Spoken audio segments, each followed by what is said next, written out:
Привет! Сегодня у меня на обзоре вот такие вот пузанчики. Это беспроводные наушники Ugreen HiTune X6. Похоже на то, что производитель в своих последних моделях всерьез нацелился на нишу басхедных внутриканалок. Как и недавно обозреваемая мною модель HiTune T3, данные наушники имеют басовитый характер звучания за счет все той же фирменной технологии Super Bass. Конструктивно за звук здесь отвечают 10-мм динамические драйверы, а его передача осуществляется посредством аудиокодека AAC, помимо которого стандартно доступен и SBC. Интерфейс связи со смартфоном обеспечивает Bluetooth не самой последней версии 5.1. Подключение наушников происходит по открытию крышки кейса. Петля пластиковая с установленным в нее доводчиком. Он немного слабоват, однако свободно болтаться крышки не дает. На передней стороне кейса расположен дугообразный световой индикатор состояния, а на противоположной под петлей разместили круглую кнопку сопряжения и сброса и разъем для зарядки с интерфейсом Type-C.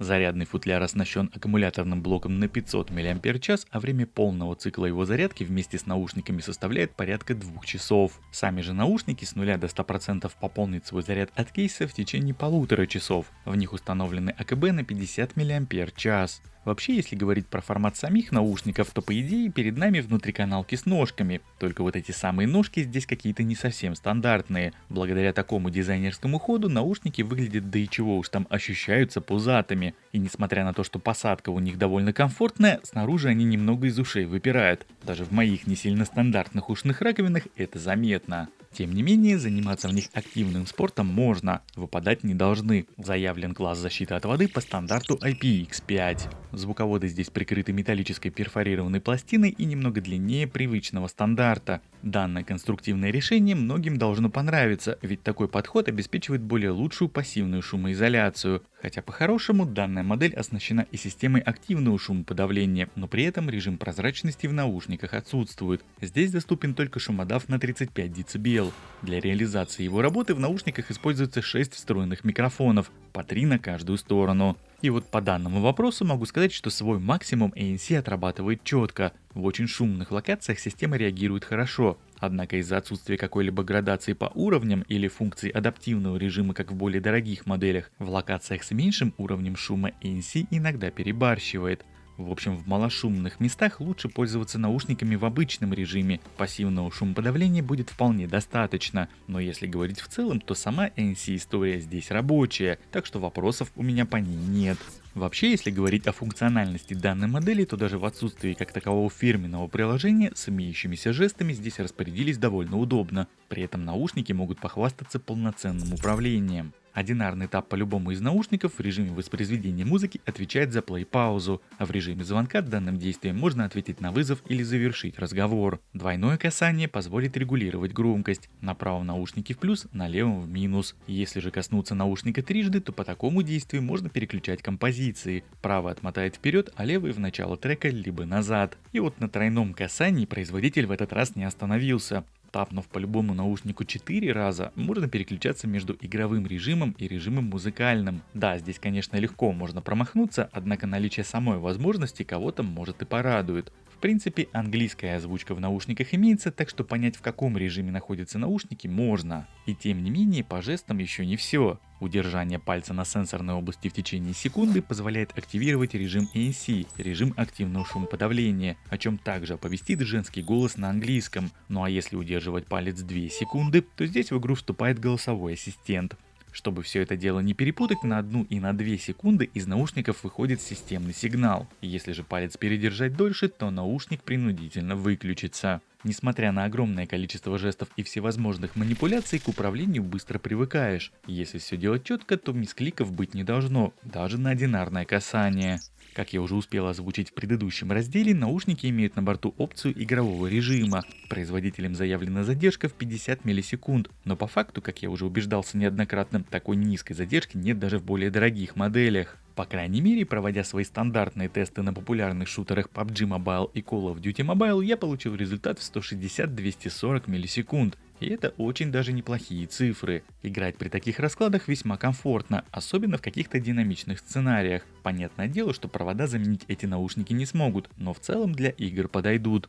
Если же говорить непосредственно про само звучание, то, как я отметил в самом начале, наушники басхедные. Низких частот тут огромное количество, однако несмотря на это по остальным регистрам недостатка нет. Да, здесь как и в Ugreen T3 звук приукрашен именно низами. Оттого для классической или инструментальной музыки я бы такие наушники не покупал. А вот для электроники, рэпчика и современных популярных хитов наушники подойдут хорошо, особенно если есть предпочтение к басу. При всем при этом характер звучания я не могу назвать темным, преобладающие низкие частоты имеют мягкий оттенок и придают больше объема даже там, где его не подразумевается. Стандартный V-образный переход в середину на слух заметен, но при этом не имеет резкой границы, инструменты и вокал на второй план не уходят. Отчасти этого им не позволяет сделать и умеренные верхние частоты, которые мягко расставляют все необходимые акценты. Несмотря на такую частотную картину, общее звучание довольно приятное, хоть и подойдет не для всех. Тем не менее, любителям баса понравиться точно должно.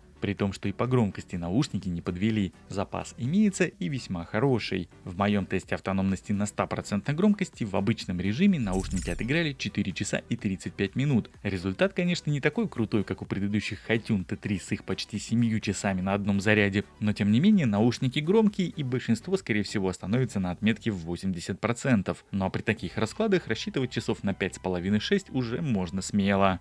Несмотря на установленные в гарнитуру 6 микрофонов, надо понимать, что их тут разместили для других целей, и не стоит путать активное шумоподавление на звук с шумоподавлением во время телефонных разговоров. Это разные алгоритмы и работают они по-разному. Ну а как же в итоге звучат здесь встроенные разговорные микрофоны, я и предлагаю послушать прямо сейчас.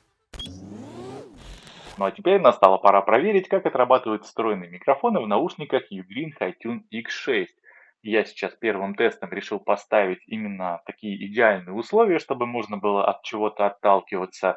И вот в таких вот идеальных условиях, это комната, в которой я записываю обзоры, хотя она не особо подготовленная, здесь нет шумоизоляции, но при всем при этом стоит абсолютная тишина. Ноутбук работает, но кулера его не шуршат, поэтому в принципе здесь очень довольно-таки тихо. Примерно как-то так тебя будет слушать собеседник, если ты будешь с ним разговаривать по данной гарнитуре, находясь вот в каких-то таких условиях эксплуатации данных наушников. Но у нас на очереди следующий тест, это тест в автомобиле. Наушники Ugreen Hi-Tune X6, вот таким образом их микрофоны звучат в закрытой машине. Я по традиции на скорости открываю окна с двух сторон, скорость у меня порядка 65 км в час, это проспект Мира, довольно шумная локация, залетает мне ветер на скорости, плюс есть шум от дороги, проезжающих мимо машин, поток довольно плотный слева, и плюсом к всему ветер задувает. Можно примерно оценить качество работы местных микрофонов или прикинуть, как слышит собеседник вот в таком сценарии использования.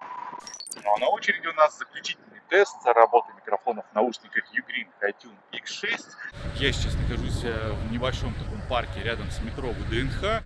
Сегодня погода ветреная. Хотел, в принципе, сильно не нагружать микрофоны, но так случилось, потому как в автомобильном тестировании, в принципе, все было понятно, что у нас микрофоны не очень сильно справляются с порывами ветра, но от судьбы не уйдешь. Ветер сегодня сильный, он со всех сторон задувает, ну и примерно как-то так справляется с такой погодой, с такой атмосферой и с такой локацией данные микрофона. Ну и подводя сегодня некий итог по наушникам Ugreen Hi-Tune X6, могу сказать, что в целом модель получилась интересная. Однако сам их формат в виде такого симбиоза классических затычек и наушников с ножкой понравится скорее всего не всем. Но дизайн, как мы знаем, это всегда дело вкуса. А вот по части функциональности наушники не подвели. Лично мне понравилось, что производитель позаботился о полноценном управлении без каких-либо компромиссов. Да, датчиков автопаузы здесь нет, но зато жестов и самое главное действий на них более чем хватает. Разумеется, наличие фирменного приложения было бы хорошим шагом для развития, но пока на сегодняшний день дела обстоят так. Звук хороший и басовитый, ANC работает как и заявлено, плюс имеется полноценное управление. Думаю, многим этого будет вполне достаточно, тем более если хочется получить эффект сабвуфера в голове. Немногие наушники на сегодняшний день могут похвастать таким звучанием. Но в любом случае окончательный выбор необходимо делать уже самостоятельно, опираясь на все плюсы и минусы данной модели, что были сегодня озвучены. Я же в свою очередь вроде бы все, что хотел про эти наушники, рассказал. Спасибо за просмотр и до встречи в следующих моих видео. Пока-пока.